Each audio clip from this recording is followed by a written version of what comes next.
नमस्कार दोस्तों, क्या आपको लगता है कि आप इस पृथ्वी पर मौजूद पहली और आखिरी सभ्यता का हिस्सा हैं? तो इसका जवाब है यह बिल्कुल भी सत्य नहीं। प्राचीन काल में दुनिया में न जाने कितनी सी सभ्यताओं ने जन्म लिया और फिर बाद में उनका धीरे धीरे पतन हो गया। एंड उन्हीं में से एक सभ्यता थी माया सभ्यता। इसे मोस्ट मिस्टीरियस ह्यूमन सिविलाइजेशन में से एक माना जाता है, जो कि मैक्सिको की एक महत्वपूर्ण सभ्यता थी। यह सभ्यता ग्वेटेमाला, मैक्सिको, होंडुरास और युकाटन प्रायद्वीप में स्थापित थी। इस सभ्यता की शुरुआत 1500 ईसा पूर्व में हुई थी और यह 300 ईस्वी से 900 ईस्वी के दौरान अपनी उन्नति के चरम पर थी। कहते हैं कि 16वीं सदी में इस सभ्यता का पूरी तरह से अंत हो गया, लेकिन इसके पतन की शुरुआत 11वीं सदी में ही शुरू हो गई। लेकिन क्या आपको पता है कि इस द ग्रेट माया सभ्यता का अंत कैसे हुआ? यह आज पूरी दुनिया के लिए यह बिग मिस्ट्री है। माया सभ्यता के अंत को लेकर के लाइफ साइंस की एक रिपोर्ट कहते हैं ना कि 6वीं शताब्दी से लेकर 10वीं शताब्दी के बीच एक भयंकर सूखा पड़ा था, जिसकी वजह से इस प्राचीन सभ्यता का विनाश होना धीरे धीरे शुरू हुआ। इसके अलावा यह भी कहा जाता है ना कि कुछ साल पहले शोधकर्ताओं ने बेलीज के प्रसिद्ध ब्लू होल और उसके आसपास मौजूद खनिजों की जांच की थी, जिसके बाद पता चला कि सूखा 800 से 900 ईस्वी के मध्य पड़ा था, जो कि इस सभ्यता के विनाश का सबसे बड़ा कारण था। लेकिन सबसे हैरानी की बात यह है ना कि हिंदू शास्त्रों में जिस मायासुर का जिक्र किया गया, मतलब कि एक भयानक असुर या फिर दानव, उसे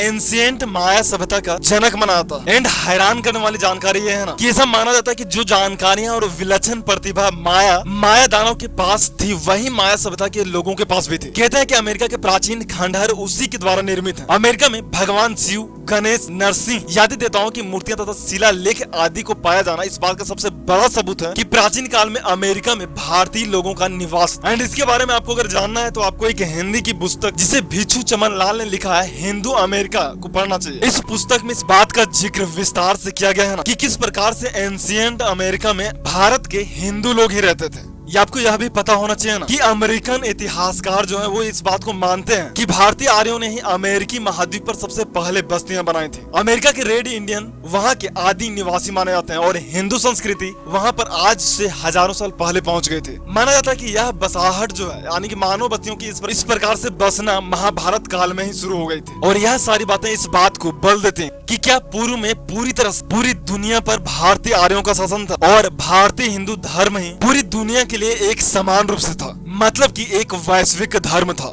माया कैलेंडर के बारे में सबको पता है। इस कैलेंडर को दुनिया की सबसे पुरानी कैलेंडर कहा जाता है और इस कैलेंडर की मदद से दुनिया में आज तक कई भविष्यवाणियां की गई, जिसमें से कई सच तो कई गलत साबित हुई। इन्हीं में से एक था 2012 में दुनिया के खत्म होने की भविष्यवाणी। हालांकि बाद में यह भविष्यवाणी गलत साबित हुई, लेकिन इसके बावजूद माया सभ्यता के लोगों को खगोलीय ज्ञान में सबसे ज्यादा निपुण माना जाता था। माया सभ्यता की माया कैलेंडर को न सिर्फ दुनिया की सबसे पुरानी कैलेंडर माना जाता है, बल्कि यह दुनिया की सबसे मिस्टीरियस यानी कि रहस्यमयी कैलेंडर माना जाता है। माया सभ्यता का पंचांग 3114 ईसा पूर्व शुरू किया गया था और इस कैलेंडर में हर 394 वर्ष के बाद बागतून नाम के एक काल का अंत होता है। 21 दिसंबर 2012 को उस कैलेंडर का 13वां बागतून खत्म हो जाएगा। हालांकि माया सभ्यता के बारे में कहा गया कि यह भी सिंधु घाटी और मिस्र की सभ्यताओं की तरह सबसे रहस्यमय यानी कि मिस्टीरियस सभ्यता है, जो अपने भीतर ना जाने कितने अनसुलझे मिस्ट्रीज को समेटे हुए, मतलब कि रहस्य को।